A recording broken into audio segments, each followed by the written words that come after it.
السلام علیکم دوستو، کرکٹ کی تاریخ میں پہلی مرتبہ پاکستان نے کرکٹ کے میدان میں بھارت کو پیچھے چھوڑ دیا ہے۔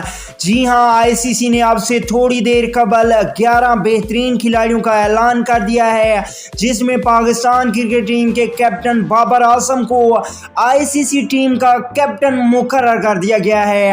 آئیے آپ کو مکمل تفصیل بتاتے ہیں، لیکن اس سے پہلے چینل کو سبسکرائب کر کے ساتھ بیل آئیکن بجا دیں۔ تو دوستو آپ کو بتاتے چلیں، آئی سی سی نے اب سے تھوڑی دیر قبل آئی سی سی ٹیم آف دی ایئر کا اعلان کیا، جس میں پاکستان کرکٹ ٹیم کے 3 کھلاڑی شامل ہیں۔ جن میں پاکستان کرکٹ ٹیم کے 3 کھلاڑی شامل ہیں، وہاں پہ بھارت کا 1 کھلاڑی بھی شامل نہیں ہے۔